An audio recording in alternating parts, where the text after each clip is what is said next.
Assalamualaikum warahmatullahi wabarakatuh.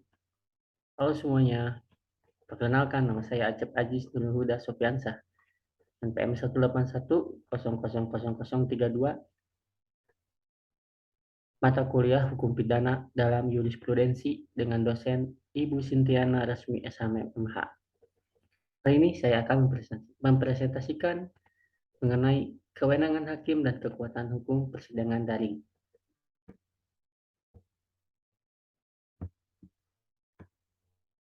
Pandemi COVID-19 melanda Indonesia. Dalam hal ini, pemerintah melakukan usaha preventif untuk mencegah atau meminimalisir penyebaran virus corona secara drastis di Indonesia, mulai dari ada penerapan PSBB, social distancing, physical distancing, rapid test atau swab test, hingga vaksinasi. Dan hal ini berpengaruh terhadap keadaan persidangan, yang pada halnya keadaan persidangan dilakukan secara online. Persidangan pidana online dimulai sejak pandemi COVID-19. Adapun jumlah perkara pidana yang telah dilakukan secara daring sejak bulan 13 Maret 2020 sampai dengan 16 November 2020 telah dilaksanakan 1.191 perkara yang telah dilaksanakan secara daring. Tidak sedikit para terdakwa yang berkeluh kesah terhadap keadaan sidang online ini.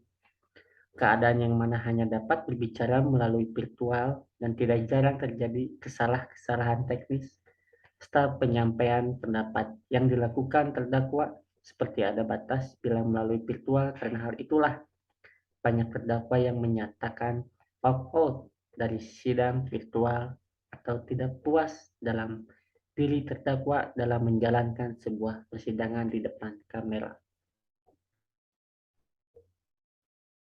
Kekuatan hukum dan kewenangan hakim dalam persidangan secara online bisa dilihat dari proses pembuktian perkara pidana. Pada sidang online ini memang akan menjadi tantangan tersendiri bagi hakim dalam mencari dan menggali kebenaran material terhadap suatu peristiwa pidana yang terjadi. Dalam pasal 183 KUHP bahwa hakim tidak boleh menjatuhkan pidana kepada seseorang kecuali apabila dengan sekurang-kurangnya dua alat bukti yang sah ia memperoleh keyakinan bahwa suatu tindak pidana benar-benar terjadi dan bahwa terdakwalah yang bersalah melakukannya.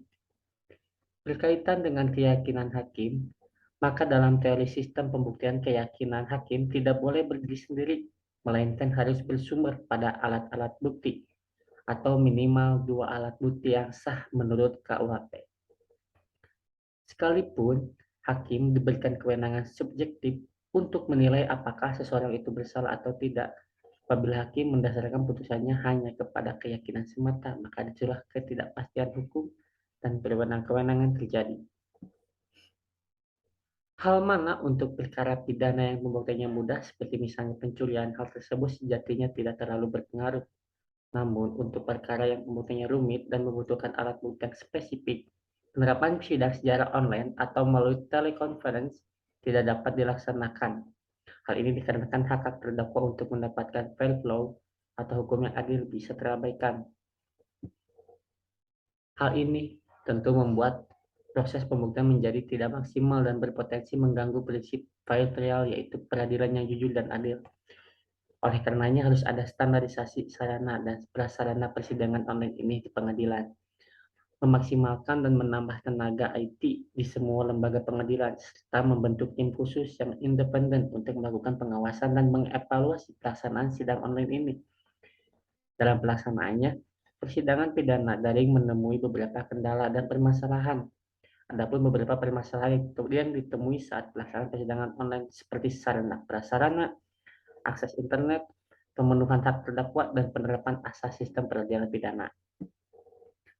Mungkin cukup sekian presentasi mengenai kewenangan hakim dan kekuatan hukum dalam persidangan online yang bisa saya sampaikan. Saya Acep Ajis, terima kasih.